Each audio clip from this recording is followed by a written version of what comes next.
Hello friends, welcome back to my channel twinkle Tumpa. আপনারা সবাই ভালো আছেন? চলুন ভিডিওটা শুরু করা যাক।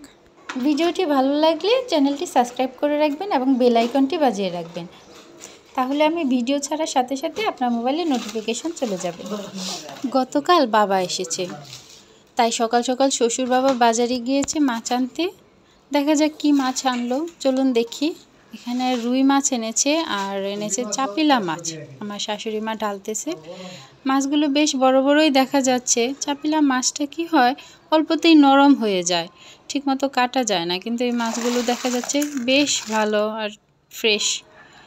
এদিকে মাকে বলেছি রুই মাছটা একটু ধরতে, আমার মেয়েকে ধরে ধরে দেখাচ্ছে। বাসায় যখনই কোনো মাছ আনে তখন আমি আমার মেয়েটাকে ডেকে আনি এবং সাথে ছেলেটাও আসে।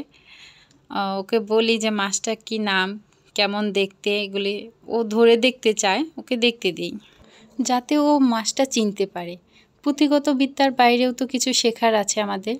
প্র্যাকটিক্যালভাবে যেটা শুনবে, দেখবে, চিনবে, সেটা ওর মনে থাকবে। এখানে মাছগুলো ও দেখে বুঝতে পারছে যে কোনটা রুই মাছ কোনটা কাতল মাছ, সেটা পার্থক্যটাও করতে পারবে।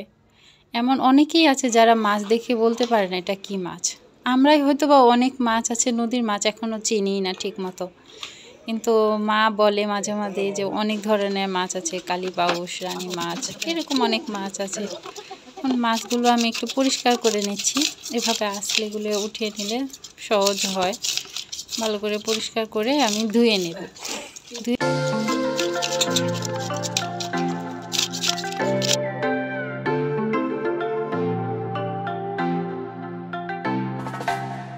আমার মাছগুলো ছোলা প্রায় হয়ে এসেছে। ওদিকে চাপিলা মাছগুলোও কেটে নিচ্ছে, মানে এগুলো যেহেতু নরম হয়ে যায় এগুলি তাড়াতাড়ি কাটতে হবে। এখন মাছগুলো কেটে আমি ভালো করে একটু ধুয়ে নেব। মাছ কাটার আগে একটু ভালো করে ধুয়ে নেবেন, তাহলে মাছগুলো কাটতেও যেমন সুবিধা হয়, আর কাটার পর না ধুয়ে ফ্রিজে রাখলে মাছগুলো বেশ ফ্রেশ থাকে।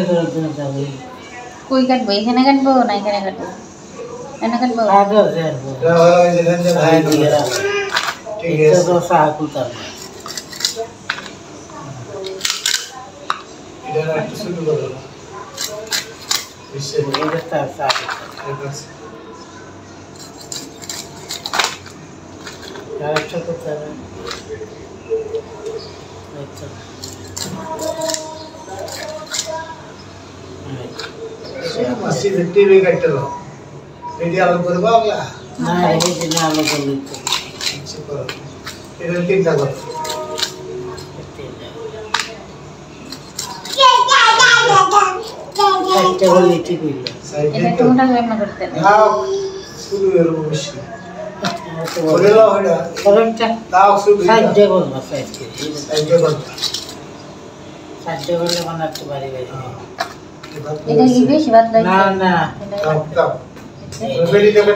আর বাবা দুইজনই বলে দিচ্ছিল কিভাবে কাটতে হবে, যেহেতু বড় মাছগুলো বেশিরভাগ কাটিয়েই আনে।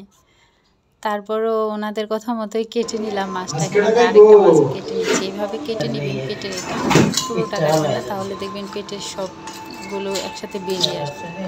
এগুলির মধ্যে একটু পিত্ত থাকে, ওটা বেশ তিতা লাগে যদি গলে যায়, তো ওটা একটু সাবধানে কাটতে হবে যাতে এটা গলে না যায়। এই যে দেখেন আমি এখানে দেখাচ্ছি, এটা হচ্ছে পিত্তথলি। এটা সুন্দর করে টাটকা মাছ হলে এটা এরকমই থাকে, আর যদি মাছটা নরম হয় তাহলে এটা গলে যায় পেটের ভিতরে। এটা আমি এখন কেটে ফেলে দিব, তাহলে পর এটা খাওয়া যাবে। এটা তেল থাকে, কিছু নাড়ি ভুড়িও থাকে, এগুলি পরিষ্কার করে সুন্দর করে খাওয়া যায়, বেশ ভালো লাগে। একটু পেঁয়াজ দিয়ে ভাজি ভাজি করলে বেশ ভালো লাগে। তো আমি যে দুইটা মাছেরই তেলটা পরিষ্কার করে নিচ্ছি, পিত্তটা ফেলে দিয়ে মাথার ভিতরের এটাও পরিষ্কার করে নিচ্ছি। মাথার ভিতরে এটা আপনারা কি বলেন, এটা আমরা অনেকে যে কান্তা বলি, তারপরে এগুলি যে জায়গায় যেটা বলে এটা আসলে ফেলে দিতে হয়, কারণ মাছ যা খায় খাবারের ময়লাগুলো এখানে আটকে থাকে, এজন্য এটা ফেলে দিয়ে পরিষ্কার করে নিতে হবে। এখন যে মাছগুলো আপনার ফ্রোজেন করে রাখবেন সেই মাছগুলো অবশ্যই ধুবেন না, এভাবেই রেখে দিবেন, তাহলে মাছগুলো টাটকা থাকবে। আর যে মাছগুলো রান্নার জন্য সেগুলো একটু ভালো করে লবণ মাখিয়ে ধুয়ে নেবেন। ভিডিওটি দেখার জন্য সবাইকে অনেক অনেক ধন্যবাদ।